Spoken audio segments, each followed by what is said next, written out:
Puisqu'il reste 2 semaines avant la fin de cette chronique et l'été, on m'a suggéré de l'enregistrer au village en décor naturel, c'est plus ou moins le cas. Mais surtout, puisqu'il paraît normal d'aborder des sujets de vacances, je voudrais vous parler de la plage. Mais de la plage vue d'ici, c'est-à-dire à 45 minutes de voiture environ. Je ne vais pas vous parler des vacances que les autres, les Parisiens par exemple, viennent passer dans le pays de Campagnol, mais des vacances que les Campagnolais eux-mêmes prennent sur la côte voisine.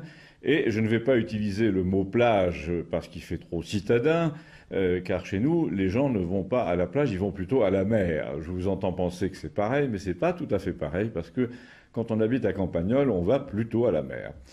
Et quand vous allez à la mer, ça veut dire que vous emmenez les transats, l'oncle Jean-Yves, la belle-sœur, les enfants, et que c'est souvent pour la journée.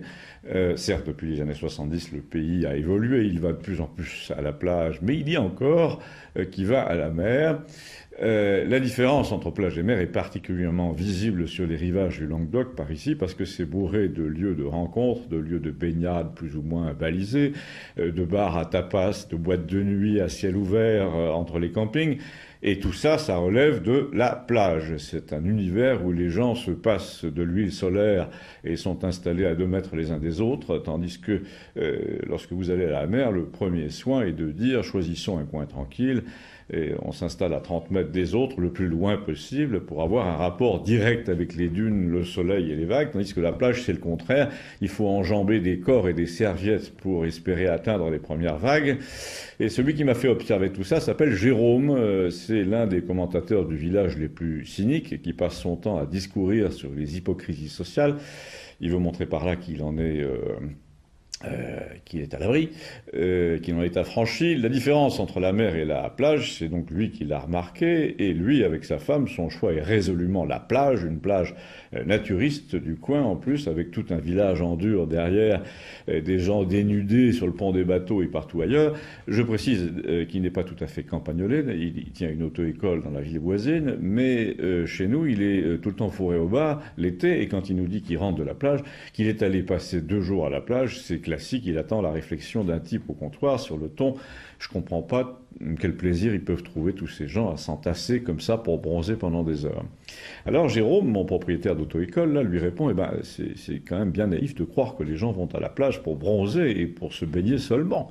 En fait, c'est un prétexte à regarder le corps d'autrui, les femmes, les filles, les types aussi d'ailleurs. » Et il enchaîne, c'est là que tu comprends pourquoi les gens ont tant réagi l'an passé avec ces histoires de burkini.